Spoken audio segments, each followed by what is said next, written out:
Bienvenidos a este segundo video de nuestro taller filosófico de la teoría del diseño inteligente. Antes que nada, quería expresarles que en ocasiones, en vez de usar la larga expresión teoría del diseño inteligente, hablaremos simplemente de la TDI. En este video y en el próximo, vamos a tratar el tema quizá más importante de esta serie de nuestro taller filosófico. Se trata de saber si la TDI es científica y más concretamente si es una hipótesis explicativa.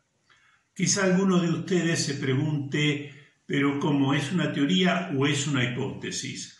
Aunque lo aclararemos muy bien en otro video, tengan ustedes en cuenta que toda teoría tiene un carácter hipotético, aunque no toda hipótesis es una teoría. Mostraremos más adelante que además de ser una hipótesis explicativa, es una teoría.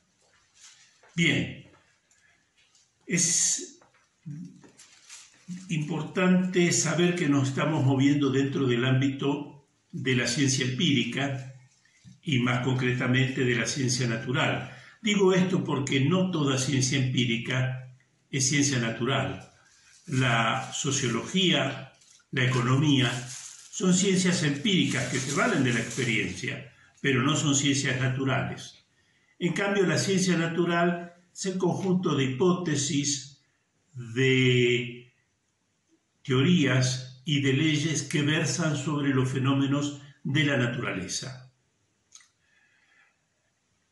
Evidentemente, si vamos a determinar el carácter hipotético y científico de la TDI, lo primero que debemos preguntarnos es ¿qué es una hipótesis? Y es muy simple, una hipótesis es una conjetura o una suposición, y es científica si tiene confirmación o corroboración. Para que una suposición o una conjetura sobre fenómenos y estructuras naturales sea científica, tiene que tener confirmación, tiene que tener hechos que la respalden y que podamos identificar con claridad. De cualquier manera, aunque vamos a hablar de las hipótesis, aclaremos que hipótesis las hay de muchas clases. Hay hipótesis sobre hechos, hipótesis estadísticas, hipótesis probabilísticas, hipótesis auxiliares, hipótesis explicativas, hipótesis ad hoc. El mundo de las hipótesis ya sería tema de todo un curso. De cualquier manera, nosotros vamos a puntualizar lo siguiente: la TDI es una hipótesis explicativa. ¿Qué quiere decir una hipótesis explicativa? Una hipótesis explicativa es una conjetura sobre la causa o el origen de algo. Y en el caso de la TDI es una hipótesis sobre el origen de los vivientes y de la vida a partir de una causa inteligente que los ha creado, una causa inteligente y trascendente que los ha creado. Las hipótesis explicativas son quizá el corazón de la ciencia. ¿Por qué el agua se expande al congelarse? ¿Por qué se alejan las galaxias? ¿Por qué a veces las células pierden el control de replicación? O incluso sobre leyes consagradas, como las de la termodinámica o la de la mecánica de partículas, podemos preguntarnos ¿por qué? ¿Por qué los cuerpos tienden a igualar las temperaturas? Y, para decirlo nuevamente, si vamos a hablar de la TDI como una hipótesis explicativa, estamos hablando de cuál es el origen de la vida y los vivientes a partir de una inteligencia creadora y trascendente.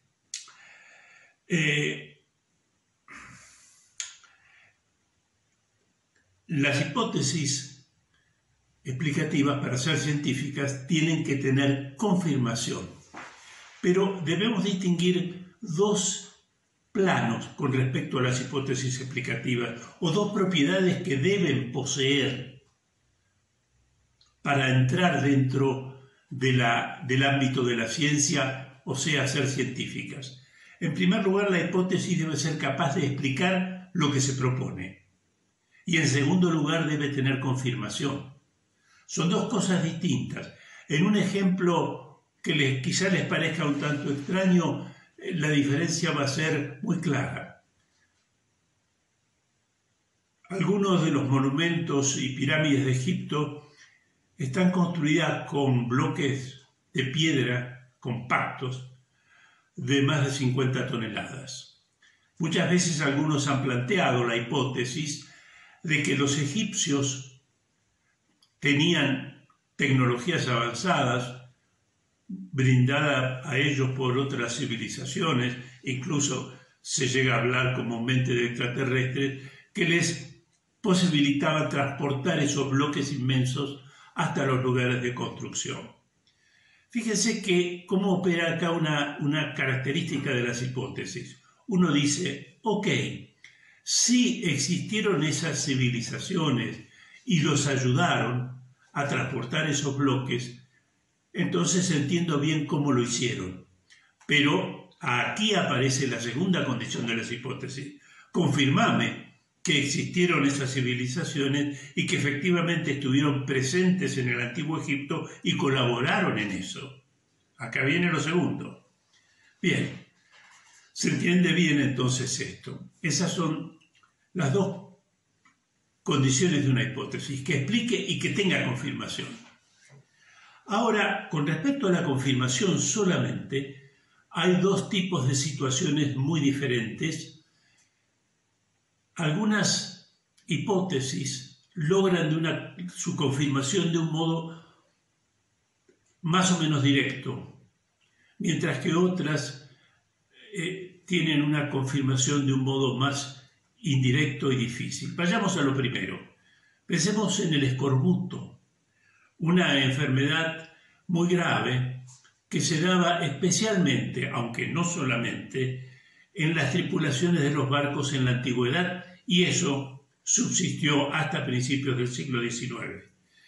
¿Qué es el escorbuto? Bueno, es la falta de vitamina C o ácido ascórbico, cuya deficiencia en el organismo produce disnea, produce hipotermia, produce hemorragias nasales, hemorragias internas y lleva indefectiblemente a la muerte. Tanto es así, este es un dato marginal, que las tripulaciones que se embarcaban eran el doble de las necesarias, teniendo en cuenta la mortandad del escorbuto, que llegaba a veces al 50% de las tripulaciones. Bien, acerca del origen del escorbuto, había desde la antigüedad, desde los griegos, diversas hipótesis explicativas. Una de ellas, la más común, en el tiempo de la antigüedad, era que era debida a un defecto de la bilis. La bilis es lo que posibilita, entre otras cosas, la digestión. Otros posteriormente la adjudicaron al hacinamiento y la falta de ejercicios a la que están expuestos los tripulantes de un barco. Otros pensaban que era una enfermedad infecciosa.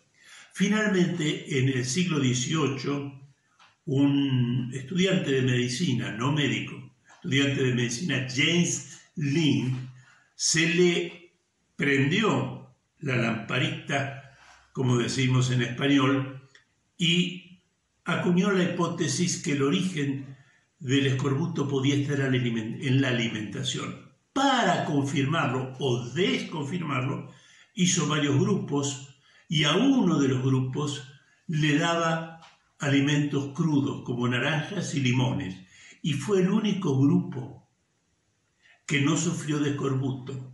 Fíjense el modo relativamente directo de confirmación. Y si esos también hubieran tenido escorbuto, hubiera sido causa de desconfirmación. Bien, ¿por qué explicamos esto? Porque, como dijimos antes, hay otro tipo de explicaciones o de hipótesis explicativas que requieren una confirmación mucho más difícil o, si quieren ustedes, indirecta. Es el caso que conocemos de la presión atmosférica. En el año 1650 aproximadamente había dos hipótesis explicativas sobre un fenómeno que guarda relación con la presión atmosférica. Si ponemos un tubo con la parte inferior abierta, lo sumergimos en un espejo de agua, vemos que el agua sube hasta 12 metros si hacemos un sifón sobre la parte superior del tubo. ¿Por qué 12 metros? Bueno, había dos hipótesis explicativas. Una, que es un derivado de la física cartesiana del gran filósofo y matemático que fue Descartes, decía que el mundo es compacto, no hay vacío como tal. Lo podemos producir, pero enseguida se llena. Entonces, ¿qué sucedía según esa hipótesis explicativa? Vaciamos el tubo, pero el vacío nunca es perfecto. Lo único que hacemos es ir compactando hacia arriba las partículas y el agua sube 12 metros dentro del tubo y no sube más porque ahí están condensadas las partículas. El vacío no se lograba. Contrariamente, Blaise Pascal y Torricelli pensaban que sí, que efectivamente había vacío y que el fenómeno era debido a lo siguiente. La Tierra estaba rodeada de una masa de aire, el aire pesa, ese peso ejerce presión sobre la superficie del espejo de agua en el cual está sumergido el tubo por el principio de Arquímedes. La presión sobre un fluido se expande en todas direcciones y también se expandía hacia arriba por el interior del tubo y llegaba hasta los 12 metros. Ellos hablaban de 36 pies, porque era el resultado de la presión atmosférica en relación al lugar donde estaba el espejo de agua. ¿Cómo hicieron para confirmar esa hipótesis? Porque los otros decían, no sube porque no hay vacío. Ahí están las partículas cartesianas, invisibles e indivisibles. ¿Qué hizo Torricelli? Y ahí se ve la genialidad de un creador que no es solo acuñar una hipótesis explicativa, sino saber cómo confirmarla en muchos casos. Como no se puede subir un río o un lago o un estanque con agua, con un tubo, en esa época era muy difícil construir tubos de esa longitud. Como no se puede hacer eso y llevar ese estanque o esa laguna a una montaña, hicieron un recipiente que contenía mercurio, que es un fluido, un tubo de 1 metro, y probaron en el macizo francés que a medida que subían, la columna de mercurio que había penetrado en el tubo por la presión atmosférica iba bajando. Bien, muy ingenioso. Pero ¿a qué viene esto? Viene a lo siguiente. Nosotros dijimos que este video está dirigido, es el primero dirigido a mostrar la hipótesis de la TDI como hipótesis explicativa y científica. Pero lo que hemos desarrollado hasta ahora es para mostrar o para ya prevenir a ustedes que la justificación, confirmación o corroboración de la hipótesis de la TDI no es directa sino indirecta. En el próximo video vamos a ver cómo podemos confirmar la hipótesis de la TDI, cómo podemos confirmar que la vida y los vivientes son causados por una inteligencia creadora y trascendente. Así que en el próximo video vamos a mostrar ¿cómo se produce esa confirmación? Pues no hay una confirmación directa. No hemos visto a una inteligencia creadora esparcir los vivientes sobre la Tierra. Cuidado, tampoco hemos visto, como dicen los evolucionistas, a las aves ser producto de los reptiles. Ellos también dirían, la teoría de la evolución, de la cual nos vamos a ocupar después, también usa confirmación, pero confirmación indirecta. No nos ocuparemos ahora del evolucionismo, sino de aquellos hechos, estructuras y procesos que muestran, más allá de toda duda razonable, que la hipótesis de la TDI tiene confirmación y que ésta es muy fuerte. Nos vemos entonces en el tercer video.